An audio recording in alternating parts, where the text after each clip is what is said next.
Hi everyone, my name is Hillary Talkin, and this year I'm an RA in Russell Hall, and I'm here to talk about two topics, creative advertisement and bulletin boards.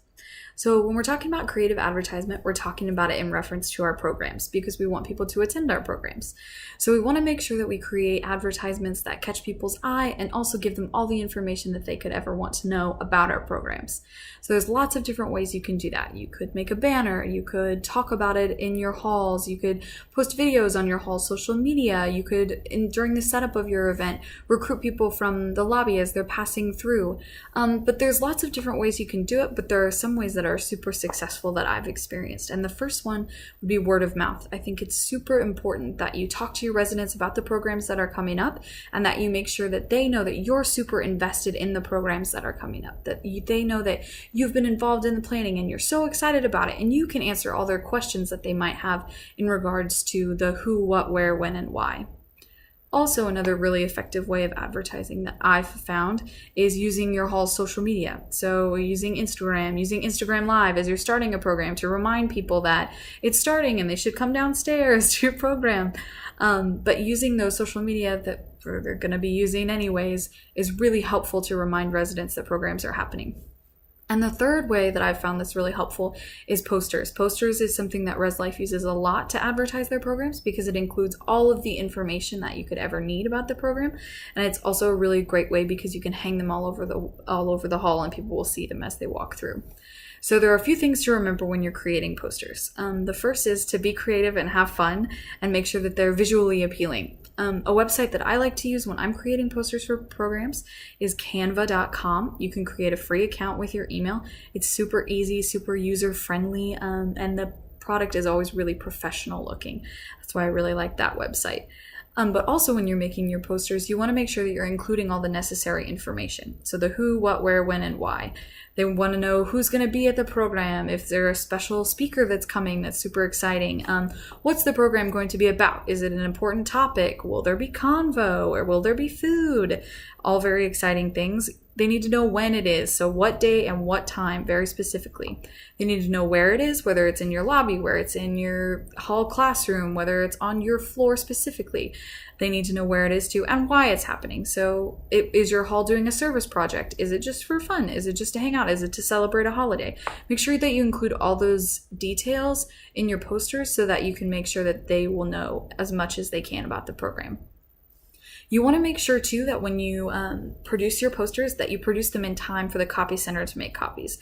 So you can give them to your RD or you can send them to the copy center yourself to make sure that you can have beautiful color copies of your posters and that you can post all over the building. Also, you want to make sure that you always include the Res Life logo in your posters.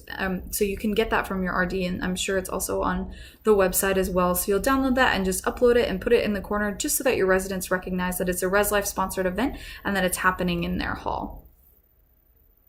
Also, always remember to only use blue tape to hang up your posters. That way we don't rip the paint off the walls. Very important.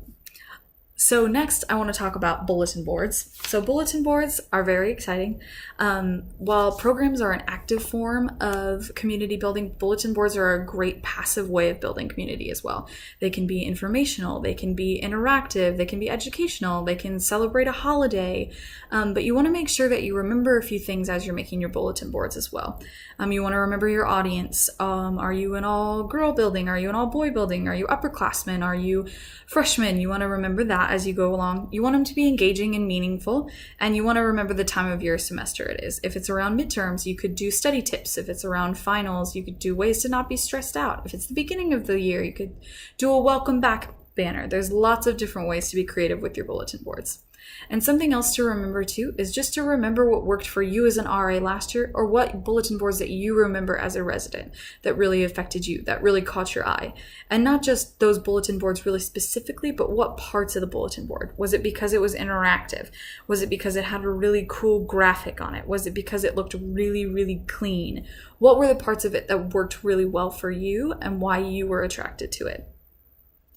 And also, Don't forget to use your online resources. Pinterest is key for bulletin boards. It's so easy to search just a very vague idea and then come up with different ideas that you can pull from things like Pinterest, Google Images, and there's also residentassistant.com, which can give you really specific ideas for really specific topics as well. And then once you have your idea, you'll go to the resource room, which is in the lobby of Wright Maddox, where you can find all the paper, and then they have the little cutout thing where you can cut out your letters and shapes and numbers and all those different things, so you don't have to cut them out by hand. And then there's also things like borders and different different like larger stencils, and like sometimes there will be like more fun things that you can attach to your bulletin board. It kind of depends on the time of year, but that room is really, really awesome because there's lots of different ways that could even inspire ideas if you're having trouble coming up with an idea. I would say for me, the biggest thing for bulletin boards is do not procrastinate. You want your bulletin board to look awesome because it's hanging up in your hallway, and we're representing Res Life with our bulletin boards. And if I wait till the last minute, my bulletin boards never look as good as if I have prepared and if I've had the idea for a while and I've given myself time. If you give yourself time, then you won't be stressed out about it and it won't be a big deal. Bulletin boards really are a lot of fun. When you give yourself time, you use your resources and you make sure that you're remembering the things that were effective for you when you were looking at bulletin boards as a resident.